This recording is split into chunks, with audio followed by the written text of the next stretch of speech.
masalah ni. Alright, hello, assalamualaikum guys. Welcome back to Aimon Vlog channel. Kepada anda yang belum subscribe, please subscribe. So, kita dalam segmen Aimon Vlog.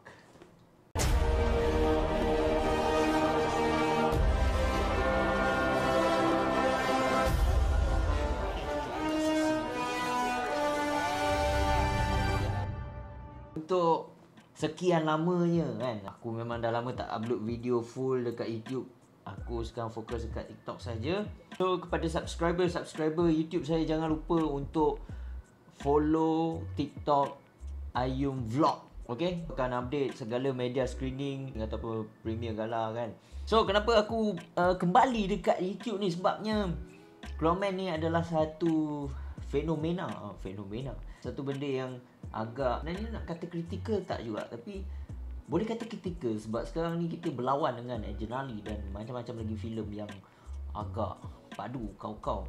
So sayang sekali lah sebab dah lama kan Clawman punya marketing daripada tahun lepas tak silap aku.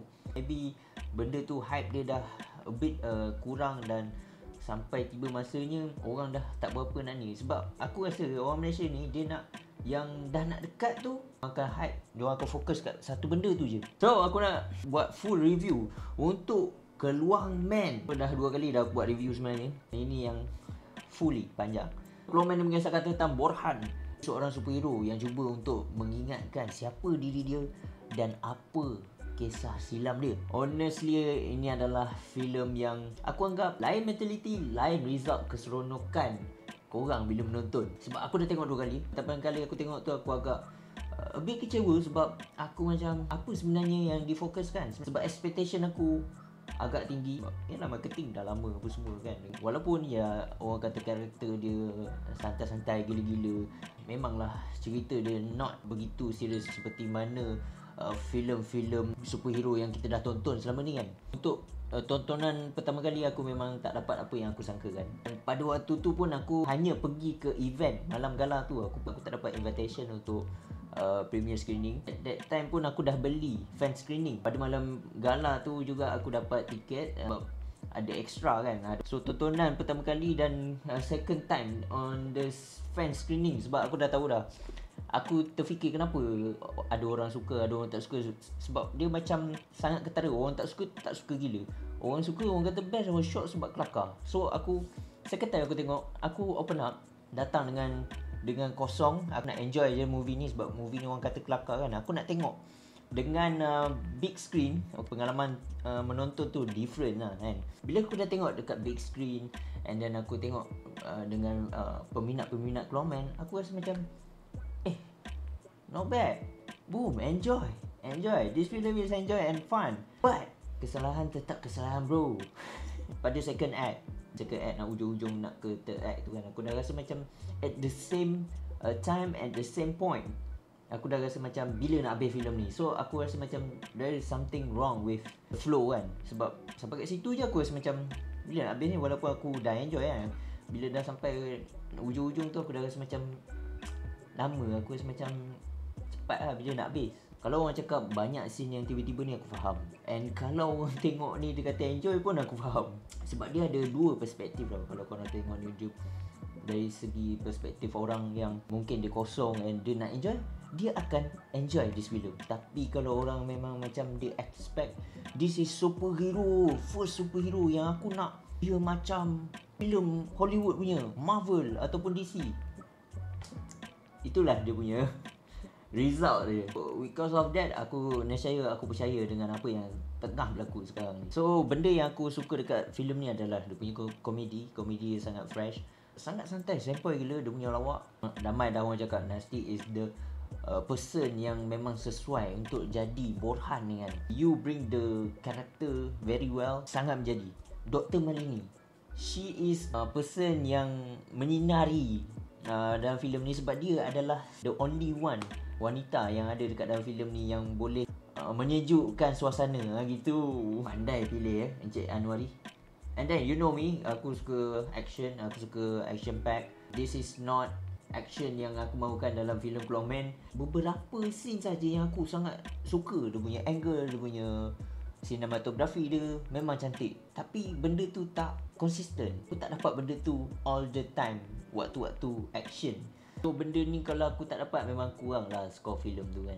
Sebab lagi satu, dia banyak gila fast cut and tukar angle. Baru nak enjoy this angle dah tukar ke angle lain. Aku tak dapat nak feel dia punya action tu lah. Dalam perlawanan tak nampak sangat apa yang berlaku. So sebenarnya dalam action scene tu memang kita tak dapat nak hayati betul-betul. Dan aku sangat marah gila dekat orang yang kata, kalau orang yang expect this is action film, this movie is not for you. Oh my god, bro, kalau not action packed sekalipun, kalau ada dah tahu ada beberapa scene fight je dalam filem ni, why not you buat betul-betul kan, bagi kita hayati that scene yang ada sikit je. At least benda tu macam, kalau benda tu dah sedap dan kita dapat sikit, dan kita rasa macam we want more, kita nak lagi, tapi benda tu macam limited je. So benda tu macam kita boleh bawa tau, scene action yang menangkap dalam kepala otak. Kau akan bawa dia sampai keluar, kau akan ingat that scene memang best gila. Contoh macam Avengers Endgame, right? Captain America dapat pegang Mjolnir. Benda tu orang tak boleh lupa. That the only scene yang aku rasa memang mantap gila. Maksud aku macam, at least ada satu scene yang boleh kita bawa keluar. CGI obviously aku rasa macam, aku malas nak sentuh lah CGI kan. Ramai yang sentuh CGI. Kalau ada yang kata kucing Orient tu why not guna kucing betul kan. Betul juga, why not kan. Tapi orang bagi alasan yang itu semua adalah pandangan dari sudut Borhan je. Itu adalah apa yang Borhan imagine, apa yang Borhan nampak je dalam kepala otak dia. Aku tak kisah sangat pasal kucing tu, tapi pasal yang final scene fight yang kat container tu, ada beberapa CGI yang aku nampak macam a bit kartun kan. Tak apalah, yang CGI memang aku boleh tutup mata sebab dia tak adalah terlalu banyak. Tapi kalau scene tu banyak, benda tu sangat penting dalam cerita, dia tu memang kacau lah. So kesimpulannya, Aquaman ni bukanlah filem yang sempurna, bukanlah filem yang perfect. Filem ni adalah satu usaha yang berani. Tanya Encik Anwari Ashraf, sebab ni adalah satu tindakan berani, dan dia ni bukan senang untuk membuka mata kepada rakyat Malaysia untuk menerima this kind of film. Sebab tu kita menghadapi benda-benda macam ni sekarang ni kan. Sebab kita baru nak start benda ni. Maksud aku nak start tu benda yang this kind of universe kan, besar kan. Kita dah ada fasa 1 untuk Aquaman universe. So benda ni memakan masa yang lama. So aku harap akan ada lagi pengarah-pengarah yang mungkin boleh bergabung untuk buat satu filem this kind of universe kan. Sebab dia besar dan memerlukan pandangan-pandangan orang daripada pengarah-pengarah kan. So mungkin ada berkongsi idea dan bergabung idea akan menjadikan ianya lebih baik. Okay, so itu saja pandangan aku untuk Aquaman. Bagi rating sebanyak 7/10. Hope you guys enjoy with this video. Jangan lupa komen, like, share dan subscribe ke YouTube Aim Marvelous. See you guys in the next video. Jangan lupa follow TikTok Aim Vlog. Okay.